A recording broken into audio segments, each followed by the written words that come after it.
Hello and welcome to the OK Takes podcast. I am Matt, and as always, I'm joined by my fellow capo, Edward. As of 8:31 p.m.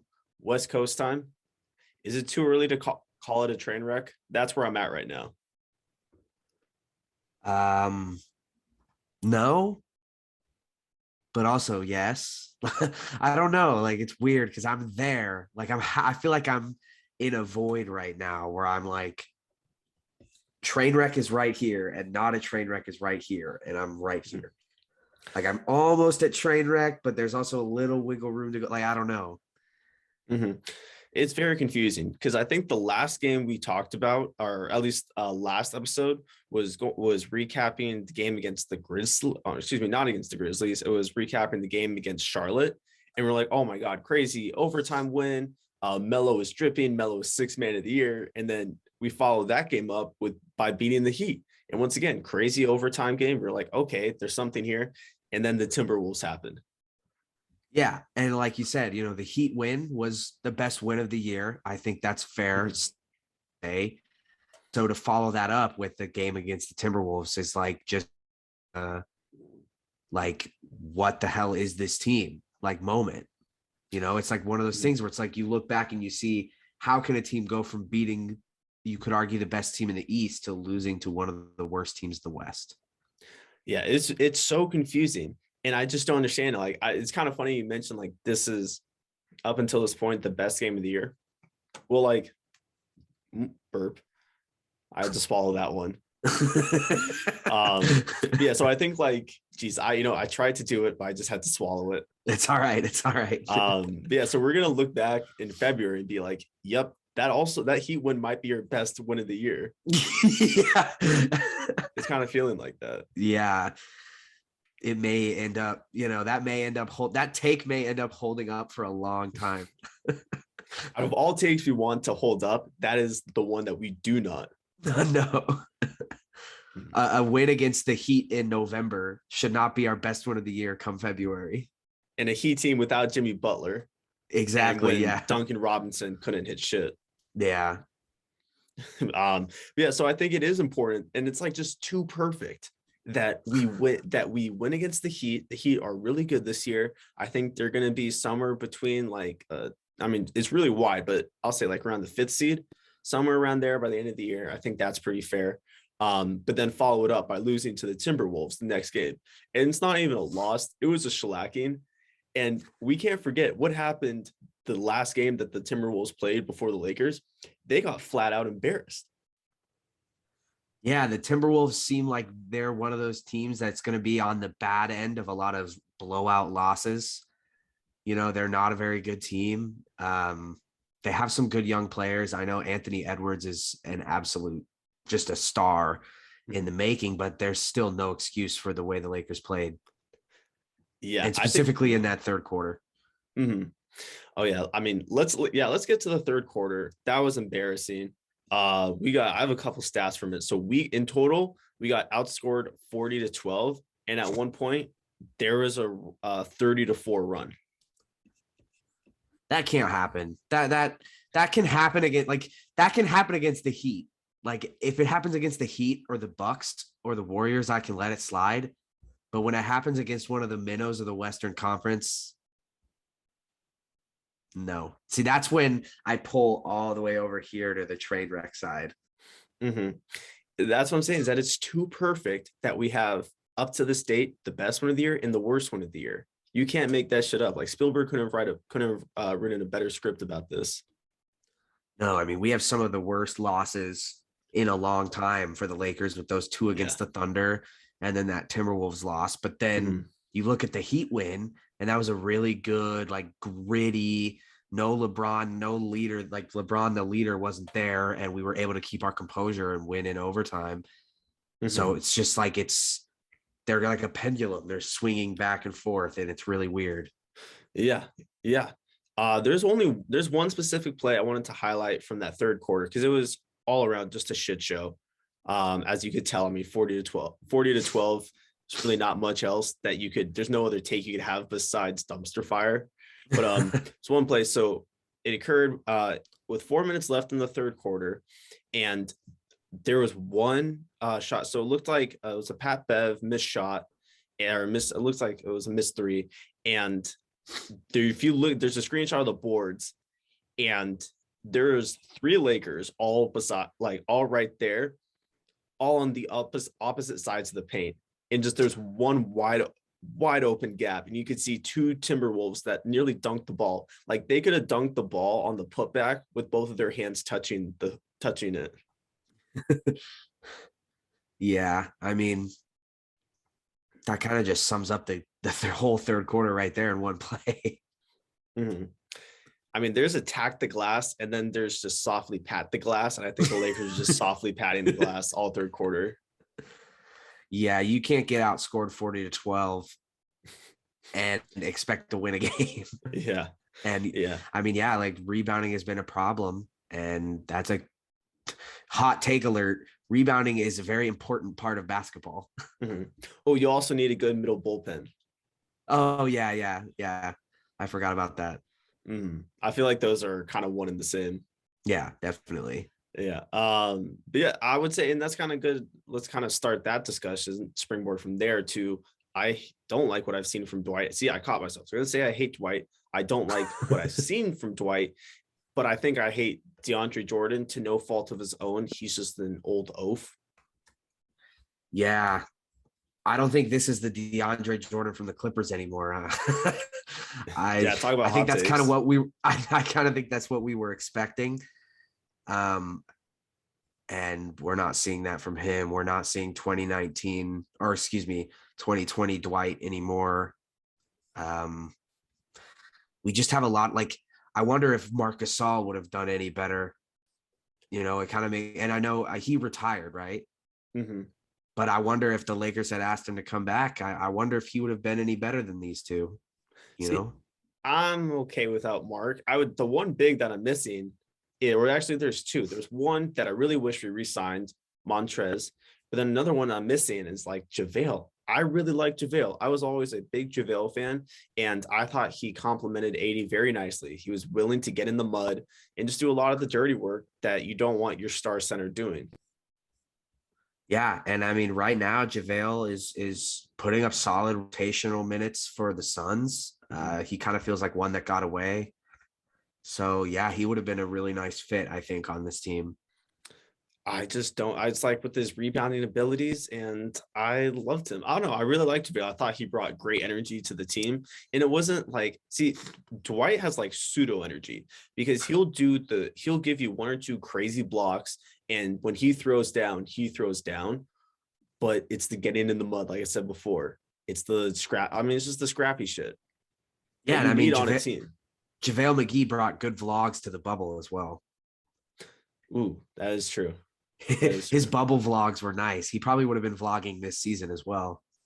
Okay, I'll be honest. I was capping right there. I haven't seen any of them, but I'll make sure. I'll make sure to check it out after. If you say they're worth it, then I'll check it out. Dude, they were awesome. You have to check those out. He vlogged throughout pretty much the entire bubble, kind of just how the life was. It was kind of really like shocking to see how close. Like obviously, if you're in a bubble, how like closed in they were, but they were actually really cool.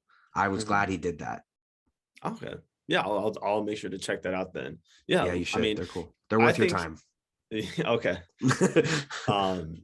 Yeah, I would say he's like one of the most agreeably, like, it's pretty agreeable amongst Lakers fans to say that he was a great backup center. And he set the standard though. And now I haven't thought about this until now, but it's feeling like he set the standard of what a backup center for the Lakers should be like. Yeah, I mean, he's just an energetic player. Like he's like the center's version of Alex Caruso. He brings a lot of energy. He brings really good defense. He's fun to watch. He's a hustle guy. He's going to dive out of bounds to save the ball. He doesn't care about spilling some rich people's drinks in the front row. He's going to put it all on the line. Mm-hmm. He's like the Jason Kidd of bigs. Yes, absolutely. Yeah. All right. So let's start to move on to the Bulls, because that's where I feel like everything just fell apart. Oh, actually, before we get to the Bulls, let's touch on the Spurs a little. I thought that was so Spurs was following the atrocious 107-83 loss to the Timberwolves. And then we beat the Spurs 114 to 106. I'm like, okay, it's a good game. It was kind of the THT homecoming first debut game. Looked awesome. Yeah, man, I'm really excited about THT. I think he's going to bring unfortunately, he doesn't bring rebounding, but I think he's going to bring a really good 3-and-D. I mean, we have a lot of 3-and-D guys, but honestly, like he's looked like he's going to be like starter caliber 3-and-D. Like he's going to need to start every game. Mm-hmm.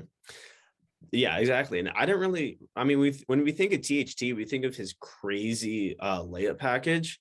Because he just has crazy, he's like Dr. Rock at the rim.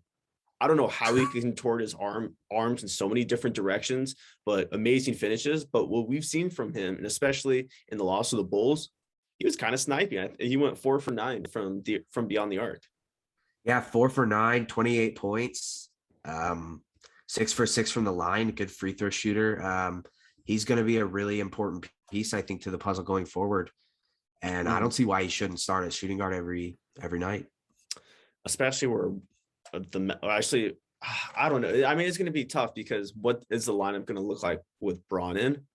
I don't see THT getting subbed out. I feel like I like him there, and at least want like a 2 week worth sample size. Mm-hmm.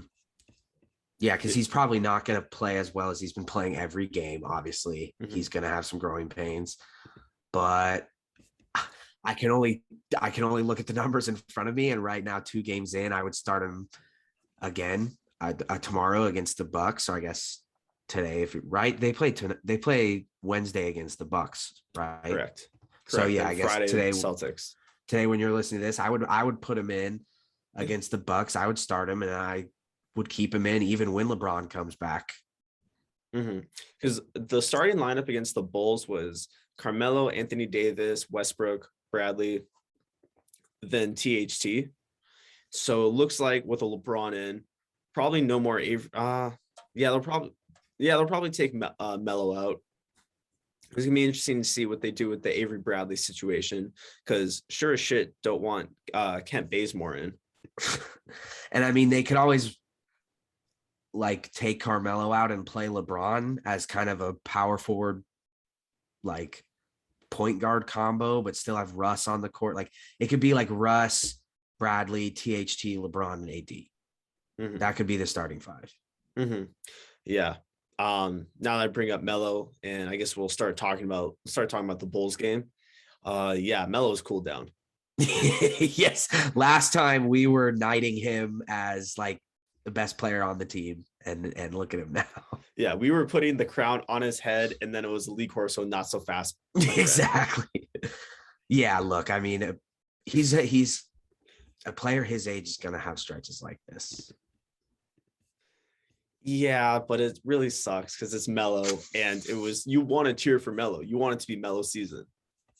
Right. And he hasn't been horrible lately. I know last night was bad. Last night was probably his worst game of the year, I would say. Tough. Yeah, because he wasn't bad against the Spurs. He went 5 for 7. So he went 5 for 7 from the field, and then went 2 of 3 from the 3-point line. But then in the 2 games before that, against the Timberwolves and against the Heat, he went 2 of 13 from 3. So following the last podcast, when he went 7 for 10 from 3 against the Hornets, he then went 2 of 13.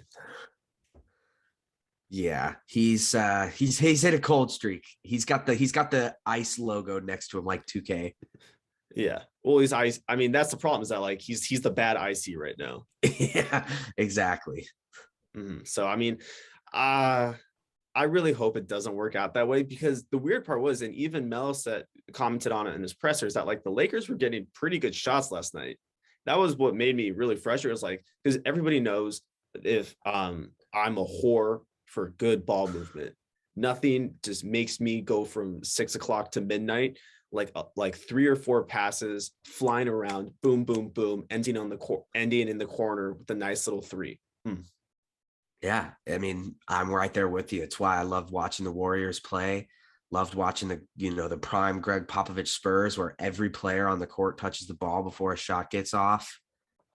Like Yeah. they know how to find they know how to make the extra pass, find the open man. Like it's beautiful stuff. Yeah. So it was weird. So they were making the extra pass, but it really wouldn't have made a difference if they just made the even amount of passes. Like the pass, like you didn't need to make the extra one to miss. Exactly. Yeah. What were your biggest takeaways? One big thing was Anthony Davis only taking 9 shots. Well, here's the thing. Ejected. I know, but still, like there were multiple times where, and I think Max said the player on the court for the Bulls was 6'6". And Anthony Davis was on the court at those times. So why would you not every possession coming down the court give it to the 7-foot Anthony Davis and let him go to work? I mean, I think it's early in the season trying to get new things developed because guys need to fail to learn. Like we need to have shitty losses like that. Actually, that's like the ultimate. Jesus, my throat is just I don't have anything. I got you sick. I got you sick over Zoom. That's the thing. I guess that's going to be a new syndrome that's going to develop after Corona. Yeah. You can get someone's sick over video chat. Yeah. Yeah. So at least like, dude, that's the ultimate spin zone though, is that you have to fail to win. And you say, oh yeah, we're just figuring it out. This isn't, oh, there you go. It's not failure, it's feedback. That's what's going on with the Lakers right now. They're watching Russ miss 6 threes in a row, go 0 for 6 from 3, just so you know that he probably shouldn't shoot threes. Don't we? I guess, but it's like, it's not like we don't have Russ's entire career to know that he shouldn't shoot threes. Like, you know what I mean? Yeah, no, we're grasping onto anything. I mean, it's very dumb. It's very dumb. But yeah, with Anthony Davis, I was actually very happy with his performance. I don't know. My biggest thing with the Lakers last night was just defense and back and forth because we watched stay on the topic of AD. We have to talk about Shoegate. Yeah, I do want to get into that. I just have to say one thing though. I understand AD, sure, he had a fine game, but if you're on the court for 28 minutes and you're a superstar like Anthony Davis and you only take 9 shots, I'm not going to be happy. That's just how look, Russell Westbrook took 19 shots and 3 minutes more than him. So take away I don't know, 5 or 6 of some of those shots and give them to Anthony Davis. And I promise you this game is closer than 121 to 103. But let's get into Shoegate because that was quite hilarious. Shoegate was very funny because when I was watching it back, for whatever reason, this morning when I woke up, I was like, oh, well, it kind of happened early in the third quarter. So that was a big difference why the Bulls won. No, not true. It happened with 3 minutes left in the third. And the Lakers were down by 20 at the time. Yeah, it didn't play much of a role in the outcome of the game, but it was still a really funny situation to watch. Mm-hmm.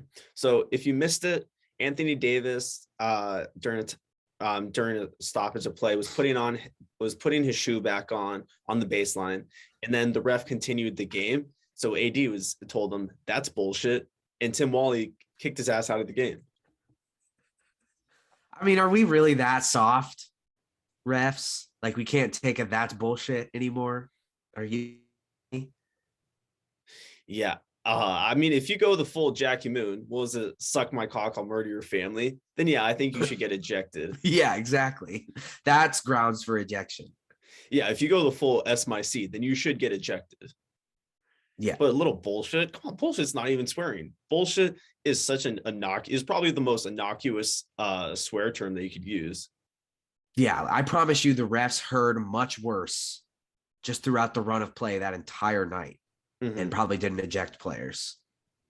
I think this fucking paper thin skin. Grow up, man. If you don't want to look, I'm pretty sure the only thing we tell refs is bullshit. That's the only thing we say to refs is bullshit. If you want to hear somebody compliment you about your job, don't become a ref. Exactly. The being a ref is you're just going to get hounded all day long. Yeah.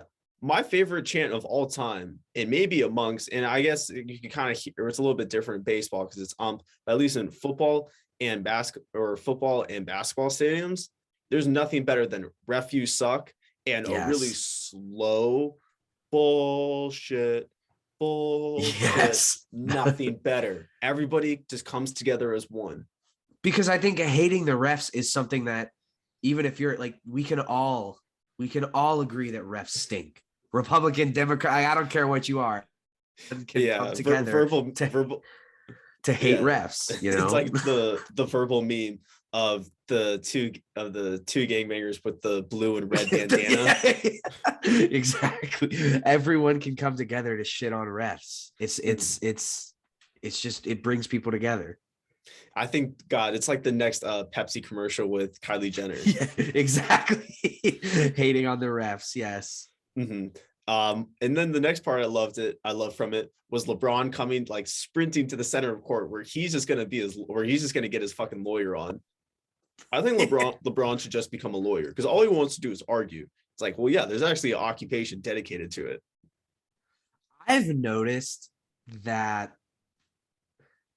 Okay, I love watching LeBron play basketball. Obviously, he's one of the greatest players to play the game. But I think I love watching him just on the sidelines more than watching him play. I'm going to say it. I love watching him react to the game and react to the refs. And like when he does the finger twirl when he wants a review, like I love watching him react to things rather than actually watching him play. I think he's a really funny person to just watch on the sideline. You know, I've never really had that perspective because I'm usually getting mad at LeBron for it because I don't know. I always make the connection that it's going to have more calls go against us. You know what? That's a very good point. If you just look at it like a sitcom and it's just like slapstick humor, then yeah, LeBron is like unequivocally the funniest player in the NBA. Have you seen that clip from the bubble where it's like it's a timeout, I think, after like a turnover or something, and it's Laker ball, and it's LeBron sitting on the bench, and like they tried to give the ball to the other team, and he realized that it's not their ball, and he's like, "Isn't that our ball?" He's like, "That ain't our ball," and he gets up and he starts running towards the ref, screaming, "That's our ball!" It's I love that video. It's so funny. Yes, LeBron is the best. Yeah, I think he is the most entertaining player to watch on the bench because usually we like benches for the bench mob.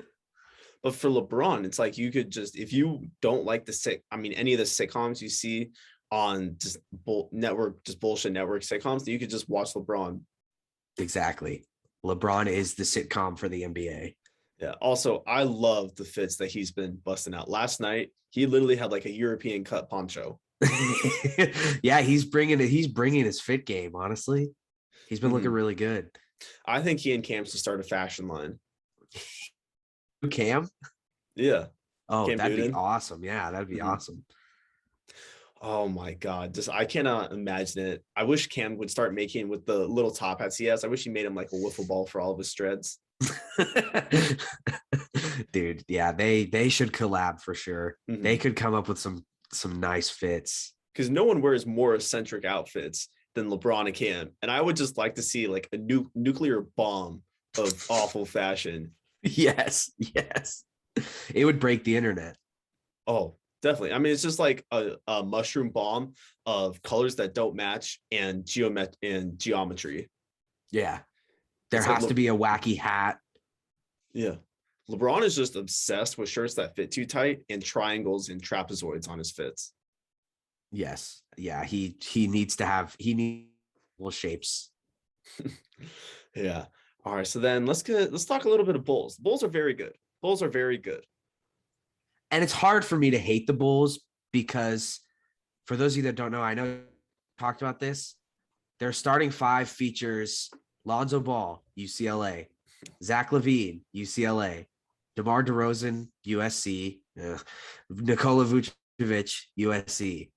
But I can respect, 4 of their 5 starters are from LA. That's awesome. Mm-hmm. Yeah, back the pack, baby. If you graduated, half these guys didn't graduate. If you played at USC and are now in the pros, I can put it aside because I back the pack. Mm-hmm. Conference of Champions, baby. Exactly. Mm-hmm. Yeah, so let's start with our backing of the pack. So I want to talk about two guys from the pack. He was included in that starting five that you just mentioned. DeMar DeRozan, Lonzo Ball. I want to start with DeMar. Yeah, I mean, he could have been a Laker. He should have been a Laker. I have a quote that truly put a dagger in me. So he said, and this is via Yahoo, I felt like going to the Lakers was a done deal and that we were going to figure it out. I was going to come home. And I remember back when he was a free agent, there was rumblings that he was going to come to LA. Mm-hmm. Back before LeBron was here. Yeah, I would have loved to see DeMar. I don't know. You're pretty hard pressed to find somebody who doesn't like DeMar DeRozan. He's awesome. He feels like an old school player, you know. He feels like he's in the wrong era, you know, because he really bases his entire game around mid-range. Mm-hmm. I mean, he's not a really good three-point shooter. Never has been a good three-point shooter in his whole career. He's really stuck to just staying inside the line. But I mean, last night he was 2 for 5, but still, you know, he's just an old school guy. Mm-hmm. Oh, it just sucks because it feels like it's either or. It was either or between DeRozan and Westbrook, and I know that's really not how it happened. I was reading into it. Money is too complicated. Money is too complicated. I'm just never going to be rich because I can't deal with how complicated money gets. Because I was trying to keep up with everything, and the salaries make no sense. It's like NFL cap. I think PFT commenter called himself like a capologist. It kind of feels the same thing. Like this, you are one of the chosen few if you're a salary capologist. So I have no idea how the money works. But stating as of right now, as hindsight's 2020, yeah, I would have much rather had DeRozan over Westbrook. Yeah, I think it would have fit in really well, playing with LeBron and AD. Mm-hmm. But I guess they just didn't want to go for it. I don't really know what else to say other than they didn't want to go for it.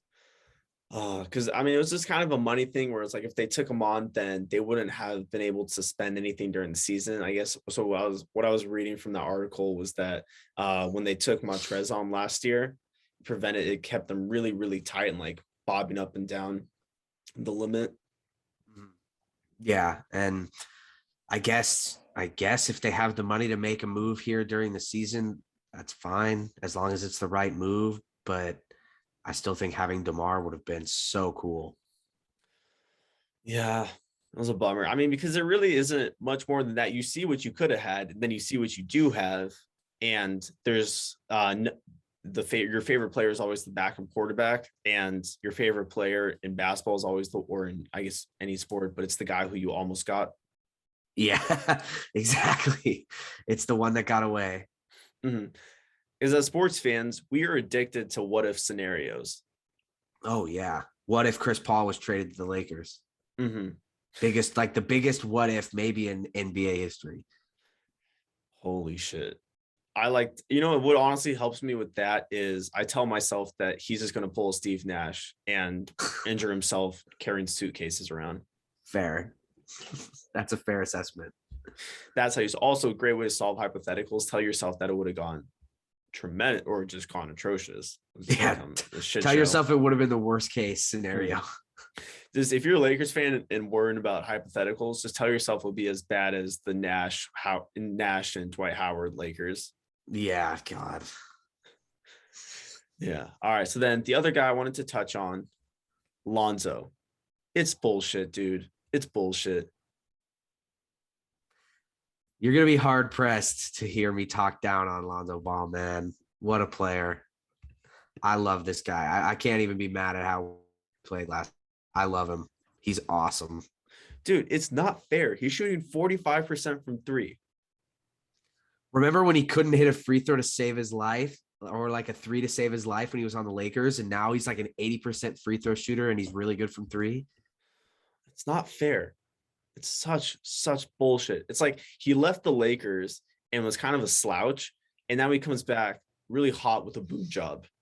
I think that trade was like as far as the players go, the best case scenario for every player involved, because obviously Anthony Davis won a championship with the Lakers.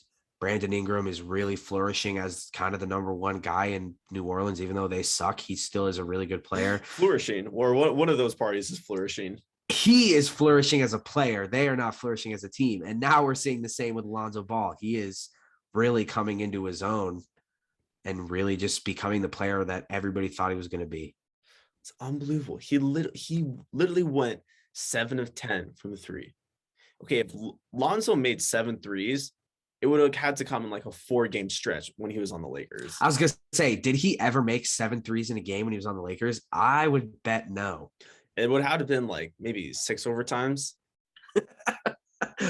7 overtimes, 1 3 in each overtime period. Yeah, it was like that crazy Big East game between UConn and Syracuse. Exactly. Yeah.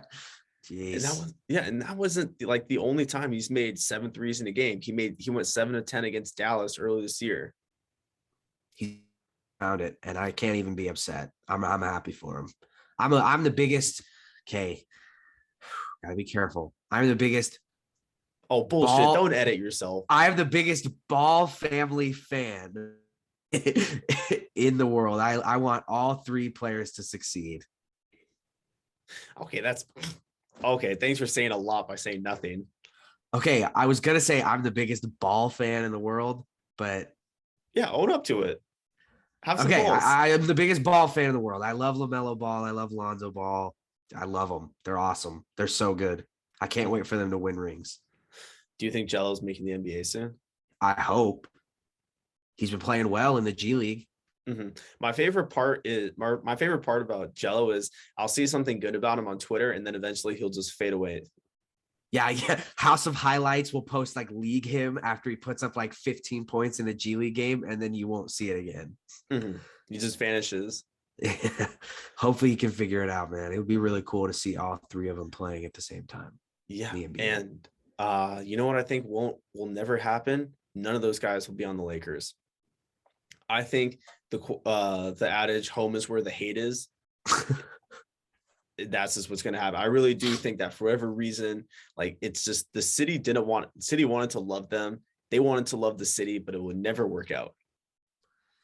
Yeah. I don't think we'll end up seeing any of them on the Lakers again either. And I think that's fine. I think LaMelo fits perfectly in Charlotte.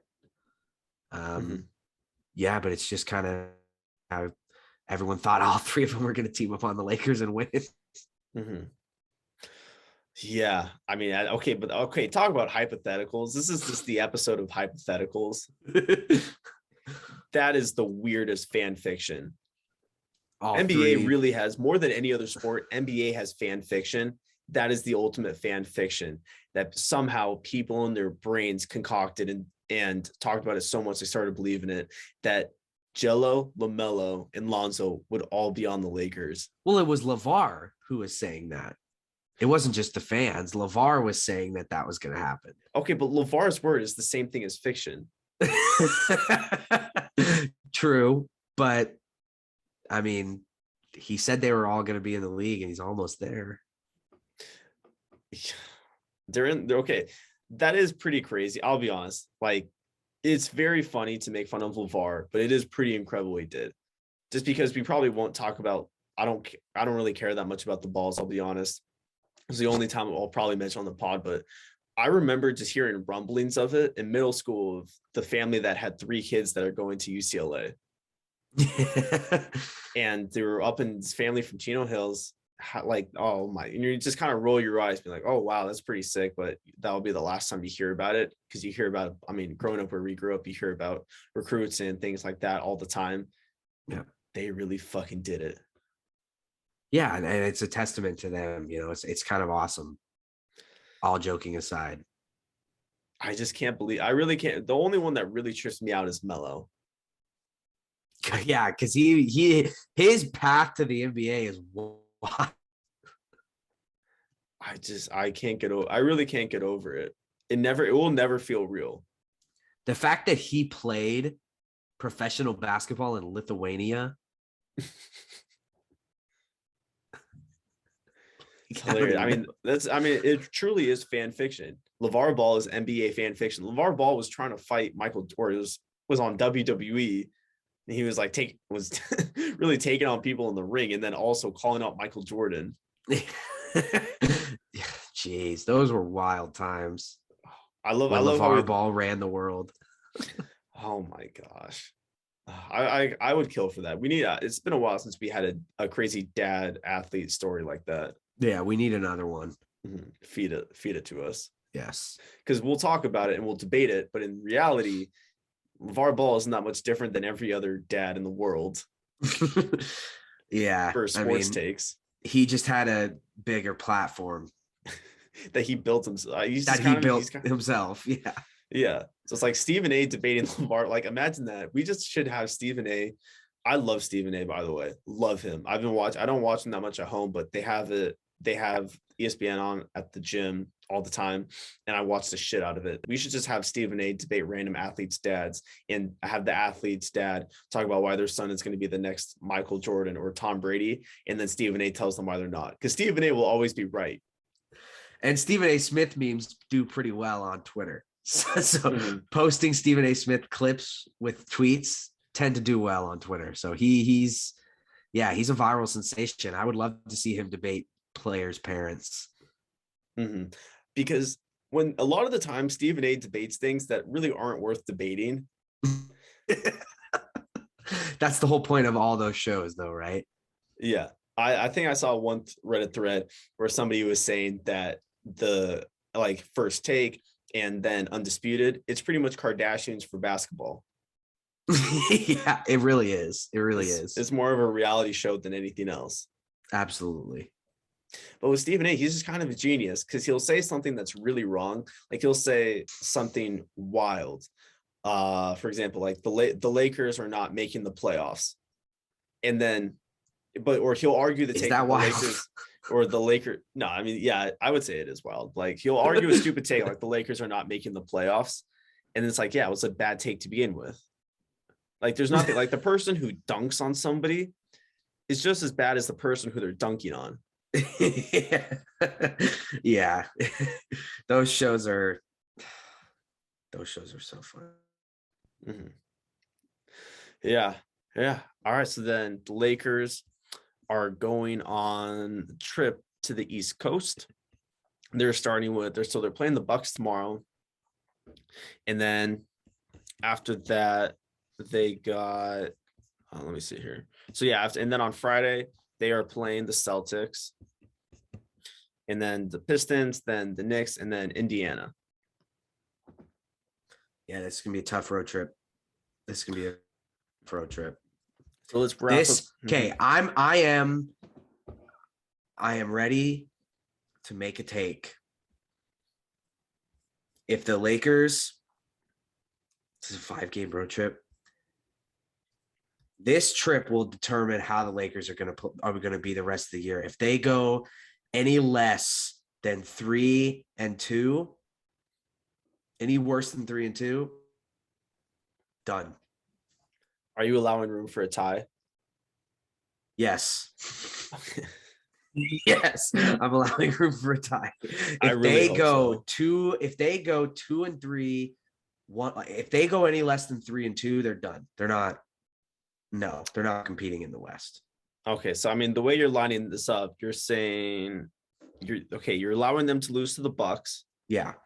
Though the Bucks aren't that great this year. I think they should beat the Bucks. Okay. All right. So let's count Bucks as loss. They're going to beat the Celtics. All right. So we're at 1-1. They should beat the Pistons. All right. So now we're at 2-1. And then we have the Knicks, and we should beat the Knicks. So you're saying beat the Knicks or lose to the Knicks? I'm saying the 2 losses that would be the most acceptable would come from the Bucks or the Knicks. Okay. The Pacers, that should be a win. Detroit should be a win, and Boston should be a win. So that's going to be an interesting road trip. Detroit should especially be a win. God, are they awful.